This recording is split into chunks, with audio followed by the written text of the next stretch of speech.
Hello, everyone. Welcome back. I am Christine Dixon of The Ordinary Sacred, and I'm so happy you're back here with me. I actually started making this video yesterday, and in the middle of it, the power just went out 2 hours before they said it would go out. So here in Ecuador, there's a drought, and the electricity is hydroelectric via water. And so, since there's been very little rain and the dams are depleting, they've issued 14-hour blackouts each day. But the hours are kind of here and then there and there. And the schedule changes all the time. And they don't necessarily abide by the schedule they said they would have. So it's very unpredictable. But it's been really good in some ways for my system, for my parts that are so dependent on predictability. It's like I have to be very present.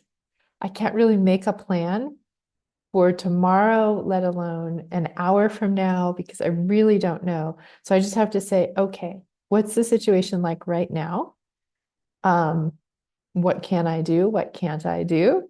But it does make it difficult for technology, for making videos, for having meetings and things like that. But I'm excited today. I'm going to do a Q&A session. Many of you graciously submitted some beautiful Qs, and I'm going to attempt some As. And the way I got these questions was I kind of put some feelers out in the private Facebook group, the Ordinary Sacred private Facebook group, on my Instagram and some other places. Some people DM'd me questions. And originally, I was going to answer them in the live Q&A that we had last Thursday. But I decided to really prioritize people who were present and who would submit their questions in person, because it's a different wonderful experience when the person's in front of me, because I can ask them questions, I can talk directly to their parts and kind of work with them a little bit. And so, and I also decided to not put that on YouTube because I wanted people's parts to feel safe enough and comfortable to be vulnerable and to share authentically. So if you do want to see that, the recording of that, where I do a little bit of coaching with people, um, that is under the Ordinary Sacred All Access Pass, which is $20 a month. And you get all the resources and things. I'm a broken record. I'm sure you know well, unless you're watching for the first time, what's in the Ordinary Sacred All Access Pass. But I'll put information about that in the caption if you're interested. But so many people submitted such wonderful questions that I thought, well, it'll also be really valuable to answer them here, because inevitably, when someone asks a question, there are other people who have the same question. And so my experience as a coach and as, creating content every day on social media is people will ask me questions in my DMs, and sometimes I'm answering the same question to many different people. Obviously, there are nuances. There are always unique things to each person. So that's why it is really helpful to do one-on-one. But it can also really benefit. And that's why I do like to record things, because it helps so many people who have similar situations. One, to not feel alone. Two, to just gain the insights from the question and the answer. Okay, so without further ado, I picked out a few questions. I'm going to do 2 or 3 of these because there were so many great questions. I picked out some questions today that I felt like had a similar theme to them. So you'll see that. And as I answer, sometimes I might, be redundant because I would answer some of these pretty similarly. All right. So the first question is, how to help yourself when parts are making you behave in ways that could be dangerous for your health, and you don't know how to quote unquote stop doing them, but you also have parts that worry about your body's health and don't want to have to deal with the consequences like illness, etc., in the future if the behaviors continue. So first, I want to say to this person, if you're watching, and anyone who relates to this, I so relate to this. This is such a common experience. So thank you for voicing it and articulating it so well. And so what I hear you describing is really this polarization in your system where you have certain parts.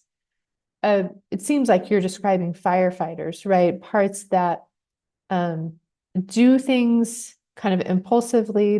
They do things really out of urgency to protect your most vulnerable parts or to keep you disconnected from pain, to help you numb or get higher than the pain, or whatever it is that they're having you do. It might be binging anything, binging, eating food, alcohol, drugs, shopping, scrolling on social media, pornography. It could be anything, right? Or maybe it's cutting. Or now those things, those firefighters are seen as kind of antisocial, right? Shamed in our culture as bad.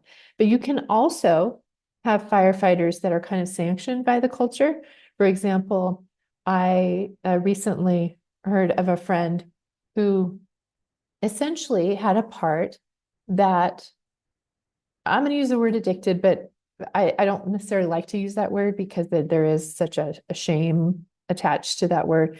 But I'll say had an extreme part who caused him to work out many hours a day and take supplements and protein powder and to always be muscular and bulked and healthy, right? But this part, even though it's doing something that maybe the culture sees as a good thing, was still very extreme. It was doing these quote unquote good things to such an extreme level that he ended up resulting in heart issues and a stroke because of the extreme nature of that part. So any part that is extreme is often going to have a consequence on our bodies or our minds. So for example, for me, again, this is a socially sanctioned part, but a people-pleasing part that constantly says yes to people, even when my body says no. That's not within my capacity, but I keep overriding my body to please other people, to take care of them. My body eventually is going to collapse. It's going to have pain. It's going to get sick. It's going to have problems, right? Or even if there's a part that suppresses our anger over and over and over, that anger is going to come out sideways, I say. It's going to, and often the way that anger that is suppressed comes out is through physical pain, physical illness, right? So this question literally applies to everybody because this is what happens when our extreme parts are doing their job to protect us. And it feels like, okay, I'm aware of them, but I can't stop them, right? And to be honest, the self will not stop them. I'll tell you what helps them in a second. And then there are other parts who are really concerned because it's causing physical problems, mental problems, problems in our relationships, all kinds of consequences because it's extreme. Okay. So what I want to say is this line in IFS that is so incredibly important here. And it is that extreme parts, protective parts, and really any extreme parts. Sorry, I lost what I had on my phone here with the questions. That's not going to be good. Sorry about that. But yeah, so, okay, so let me say this. So it's really important to understand that extreme parts cannot stop what they're doing until what they protect is healed. So early on, it really does feel a little bit frustrating to a lot of parts because it's like you're awake and aware now to those parts and that they are extreme and that they're taking you over and blending with you and feel urgent and have to do this thing and that it feels out of your control. You can't stop them and it's causing these consequences. And yet they can't stop it until what they protect is healed. So the path forward really is in appreciating their efforts, appreciating their intention, that they are doing this thing because they genuinely believe that if they don't do this, often you're going to die or something really terrible is going to happen to you. And so you might need to ask the parts that are understandably concerned about the consequences. I get you. I appreciate your concern. Will you give me space so that I can go toward the part who's binging or doing this extreme behavior so that I can help them? Because that's the only way that they will be able to relax. And you might need to assuage the fears of these parts, that your goal is not to let this binging part take over and lead the show. It's likely already doing that, but that you want to understand it and figure out what it's protecting so that you can help that so that it can naturally relax on its own. And these parts, that's what they want. So if they understand that, they'll say, oh, yes, yes, we will relax back, because you need them to relax back. Because if you approach this part from them saying, stop it, don't you understand how terrible, what all the consequences you're causing, your terrible thing, this part is not going to open up. It's not going to be receptive. So those parts really need to relax so that yourself, who's not a part, can approach this from a very open, non-judgmental, curious point of view, to really want to understand why it makes sense, why it's doing this. So for example, I had a part who would binge eat ice cream every single night. And there was a part who became very concerned about that and gaining weight. It's unhealthy, cavities, all the concerns. It's unhealthy for me. But I could not stop. As much as this part tried to shame, there were critics and stuff that would try to shame this part. You filthy pig, you're so terrible. Don't you see the problems you're causing? Why can't you stop? This part wouldn't stop, couldn't stop, right? So it wasn't until I said, hey, thank you, I get you. You're right about the consequences. Can you relax? So then I turned toward the binging part. So it was in the evening, the night when I would always binge on ice cream. And I turned toward the part that wanted to binge. And I said, what are you afraid would happen if you didn't do this? That is such an important question in IFS. And the sense I got from this part was it would just be so uncomfortable. Like it would feel like I'm going to burst. It was kind of like the answer. Like I have to eat ice cream or I'm going to be so uncomfortable, I'm going to burst. It feels so much discomfort, that I just have to assuage it. And you might get a totally different answer. I've had clients with the same issue where their part said something like, I'm just wanting to reward you because you worked so hard. And it was really polarized and pointing at another part that was a taskmaster that didn't let the person enjoy themselves. And it was pulling in an equal and opposite direction, right? So the answer you get will be unique to that part. So you really want to go in and really receive an answer. You don't need to make anything up, think about it, or analyze it. Just receive. So my part said, you'd just be so uncomfortable. So I said, okay, what it seemed to be pointing to was a part of me that was feeling a lot of discomfort and pain and emotion. And it was just trying to numb that. And so I said, okay, what if you let me be with the one who feels this discomfort and emotion for 10 minutes? I think that's what I proposed. And then after that, if you still want to eat the ice cream, you can, right? So there's no steamrolling over a part. There's no trying to control it. That would be another managing part. It's just proposing an experiment to see what happens. Will you let me go to the one who holds discomfort for 10 minutes? And so this said, okay, as long as I can come in after 10 minutes and eat that ice cream. I said, yes, absolutely. So I set the timer for 10 minutes. I sat and I held the discomfort. and a lot of emotion came up. I started to cry. I started to feel deep emotion, grief. And I held it and I said, I'm here with you. I love you. I'm here. And after the 10 minutes, I had absolutely no desire to eat the ice cream anymore. And there was deeper things. I was able to go to parts that needed me.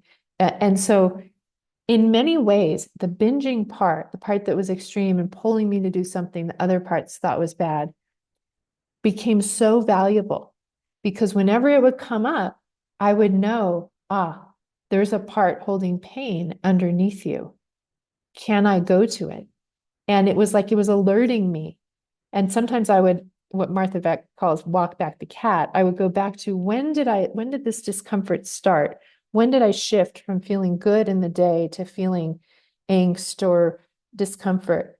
And I would go, there's the thing that activated a part of me. Now, can I get curious about it? Why was that so activating to you? Tell me about it. What happened to you? Can I go back there? Can I time travel back there with you and be with you in that moment when you needed someone? Can I just hold you right now and let you express your fear like a child, like an inner child, right? Your anxiety. And once I was able to do that, I would say 9 times out of 10, the desire to binge would just completely go away. I wasn't trying to make it go away. I just had no desire anymore.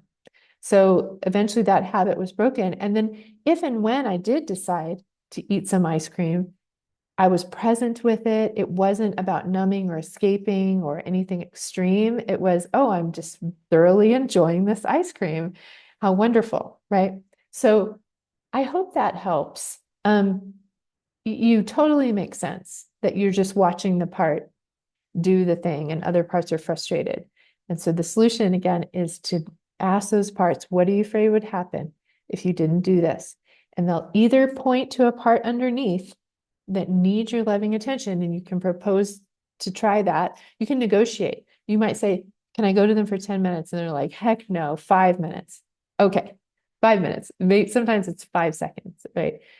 And other times their answer will point to another part that is extreme in the equal and opposite direction. So there's a part that maybe is restricting, right? That can be very common. A restricting part and a binging part are polarized. And this part won't ever let me eat anything or enjoy anything. So now I'm going to pull in an equal and opposite direction and binge, right? So again, just listen to whatever your part tells you, and that will give you insight. All right. Okay, I'm going to go to the next question, which is related, I think. Okay, so this person says, perhaps a bit of advice as to what can help when we're so enmeshed with a part that the self can only witness but not stop what's going on. Sounds familiar to the last question, right? It says, example, as self, I make a deal with a child part that we can have only one piece of cake at a party. Another part is very nervous because she knows that unhealthy foods cause depression and she doesn't trust the child part. Sometimes this works out well, other times not so great. When things go badly, the self can only stand there and watch as the child eats several sweets. It's alarming and infuriating to my other parts. It feels as though the self has no power. Okay, great question. Again, very, very similar. There's a nuance here that I really want to point out. This person says, as self, I make a deal with the child part that we can only have one piece of cake at a party. My hunch is that it's actually not self that's making that deal with the child. It's a well-meaning part. It's a wonderful, maybe self-like part who it sounds kind of more like the parts who are concerned about the extreme nature of the child part that wants to binge on sweets, right? So it's kind of trying to parent her and trying to set a limit for her.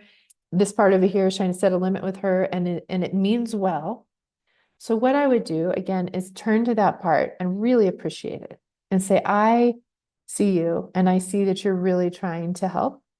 Um, can you let me go to her and really understand why she wants to eat all the sweets and what she's afraid would happen if she didn't do that. And again, just receive an answer from the child. She might be stuck in a moment of scarcity where her parents locked up food or really restricted food. So she might be polarized with, a parent or an outside figure that was she's pulling against. I've got to get all the sweets because there's a scarcity of them. And if I don't get them all now, I'm not going to have any, right? Just a possibility. I don't know. You have to ask your part directly and receive an answer from them. But then once they tell you, you can have compassion on that. Say, oh, wow, that really makes sense. Can I, first, you want to make sure that they know they're dealing with you, that's yourself, that's not a part and not your parent. You might say, who do you see to the child who wants to eat all the cake? Who do you see when you look at me? And this is such a great question that Mike Elkin developed that you can ask a part. The child might say, I see someone who wants to take away all my fun and take away all my cake. And you can say, they're likely seeing this part that's been trying to manage them.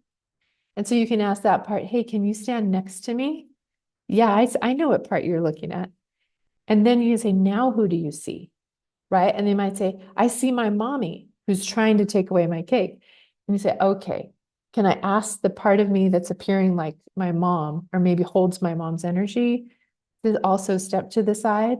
And you just keep on asking those parts that are not self if they'll stand next to you until you ask the child, who do you see now? And when they see you, the self who's not a part, they will feel unconditional love from you. Like you'll feel delight at them. And that's how you'll feel toward them. Oh, you want to eat the cake? I get it. You want to have pleasure. That's such a wonderful value. You weren't able to have this pleasure when you were a kid, or it's still stuck back there.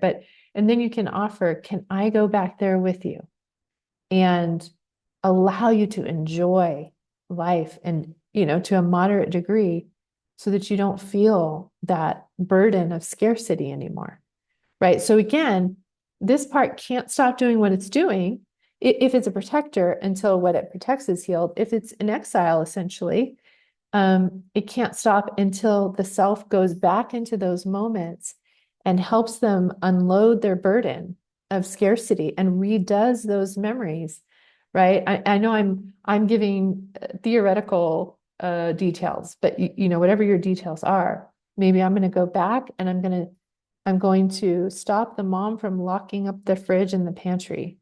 And I'm going to create new experiences for this child of having access to food and being able to listen to their body and eat healthy food and then enjoy all things, right?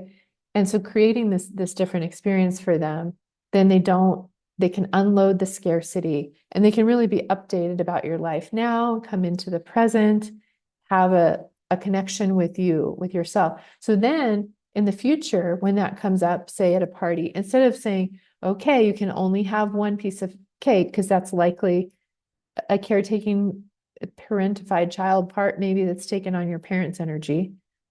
You can say, oh, I know you want all the cake. It looks delicious, doesn't it?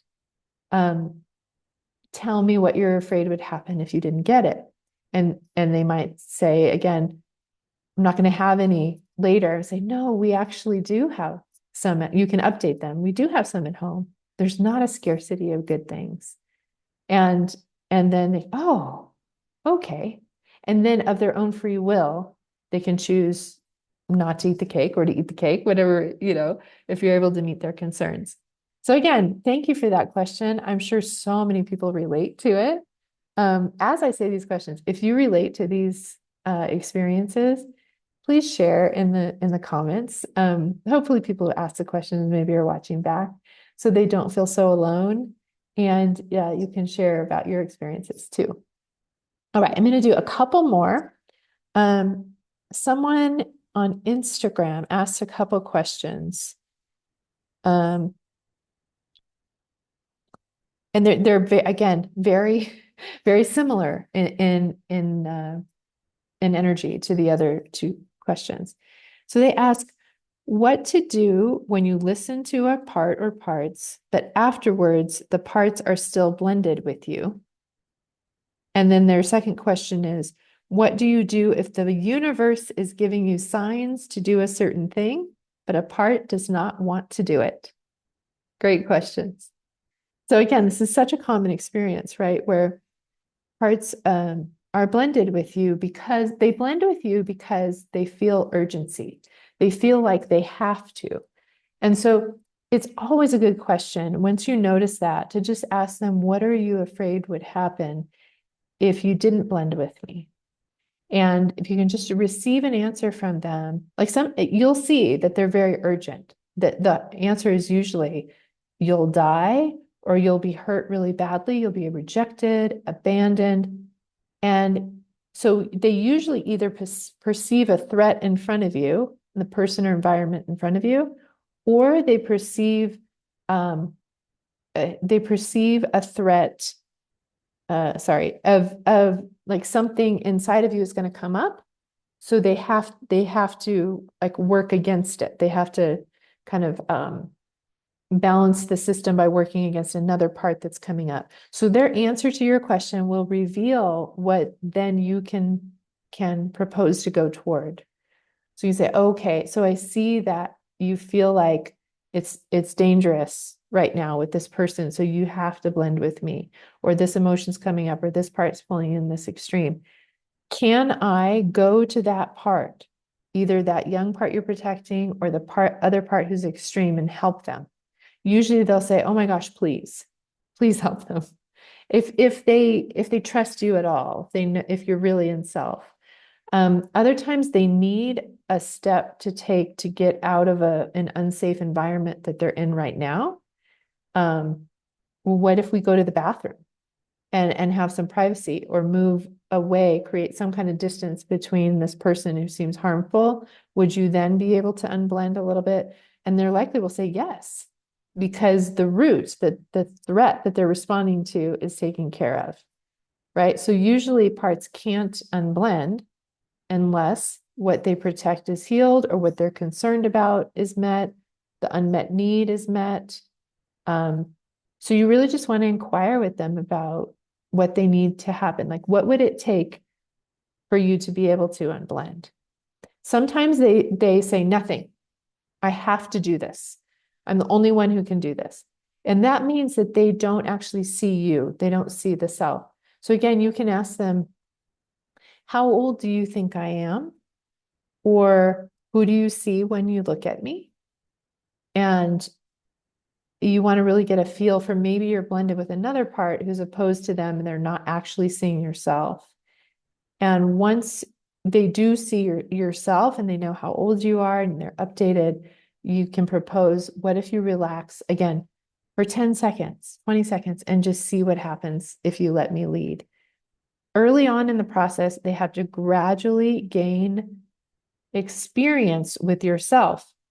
And it can be tricky because they don't trust you, because they haven't experienced you. So they don't want to give you the chance to experience it. So you just propose that, what if you let me, for this amount of time, and just see what happens. And then you can rush right back in, right? You're never trying to steamroll over a part.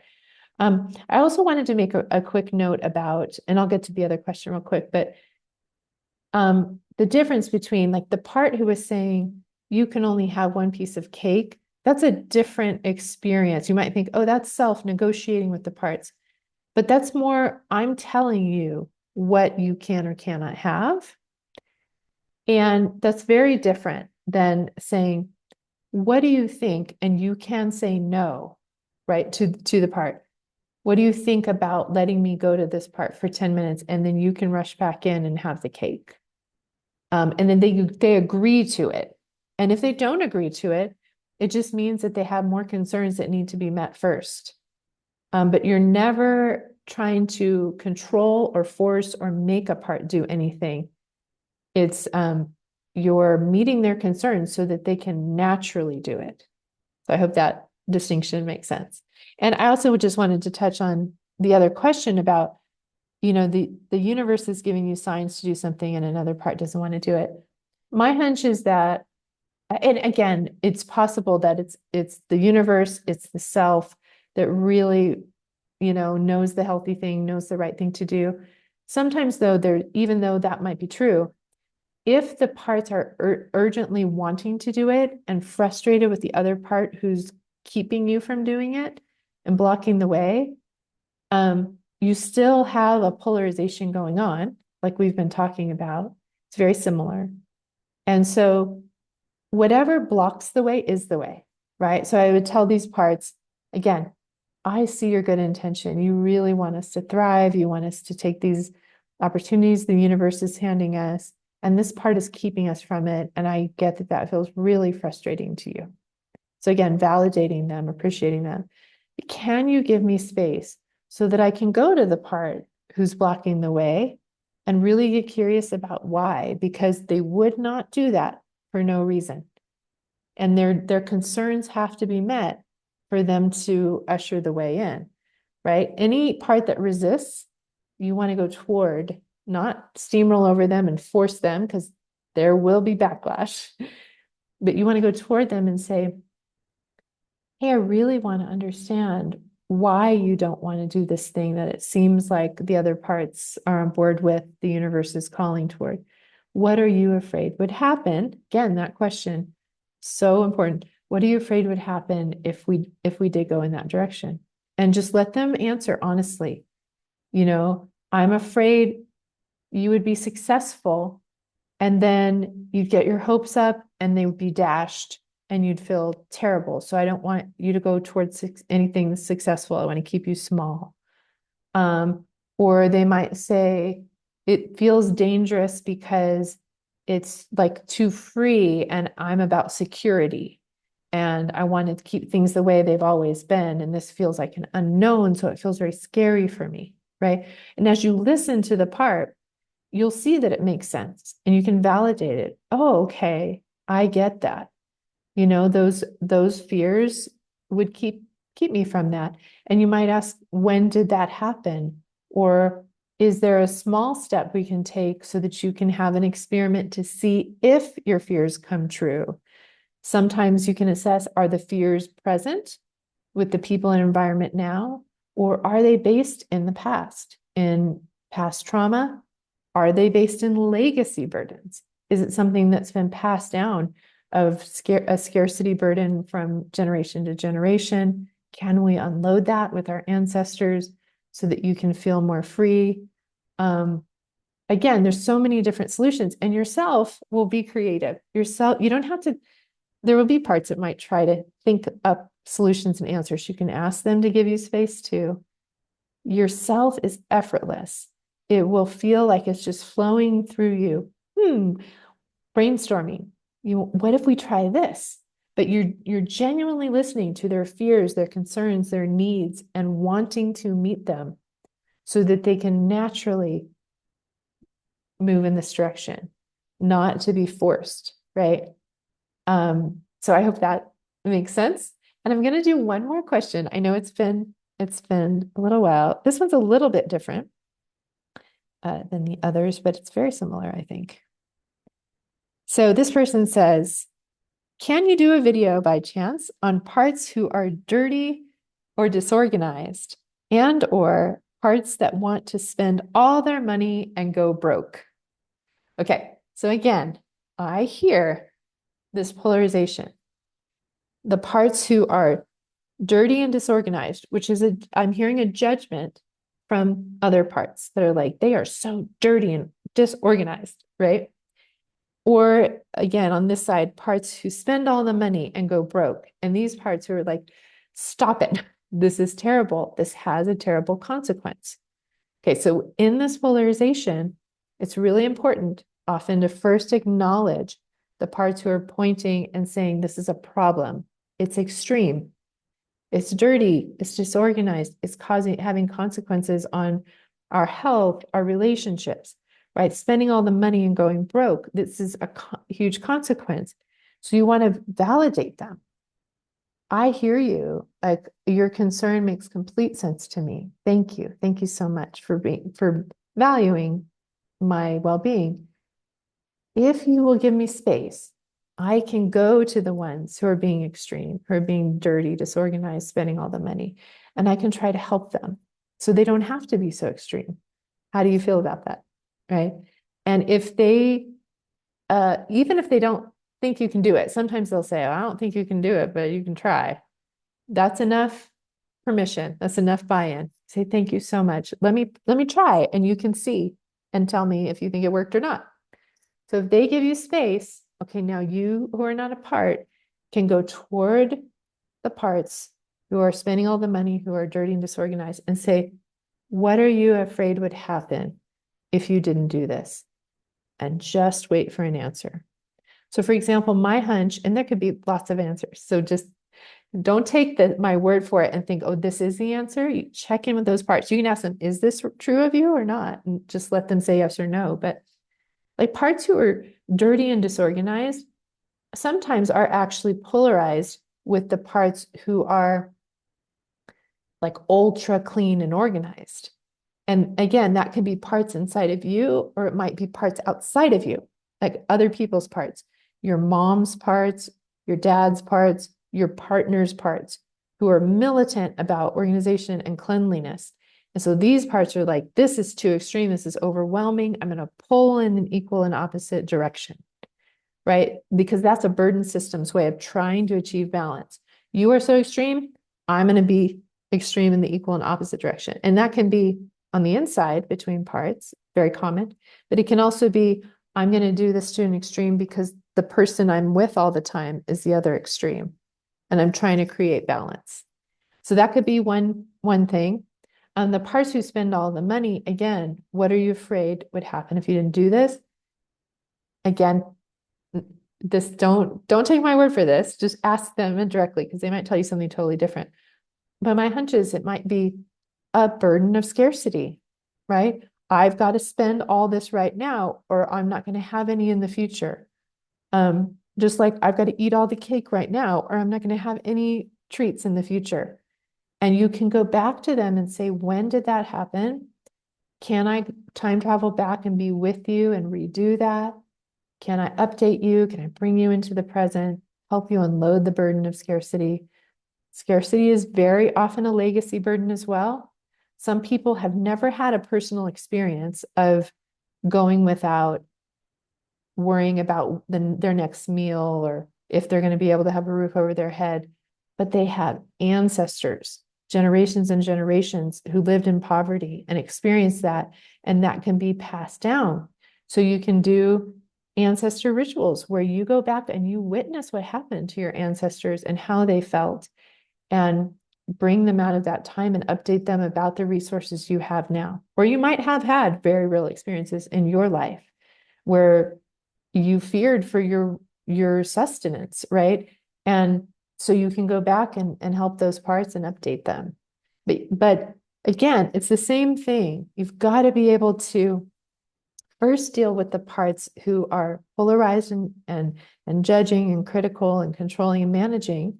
I know those sound like bad words, but these parts have really good intention in doing that. Recognize that, get permission, or ask them if they'll give you space so that you can genuinely get curious with the part who's being extreme or doing the harmful behavior, and ask, what are you afraid would happen if you didn't do this? And then go from there based on what they point at. Can I help you with that?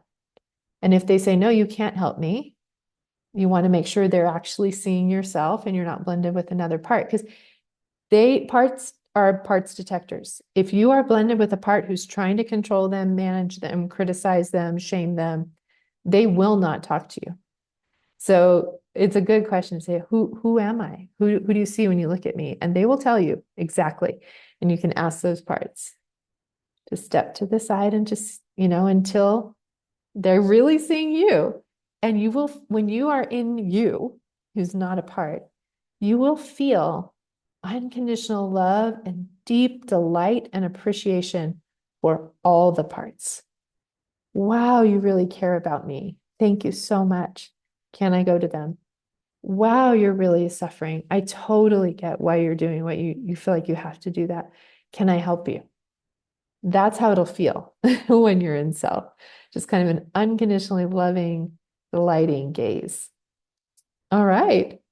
So you can see the whole string of questions is just so connected.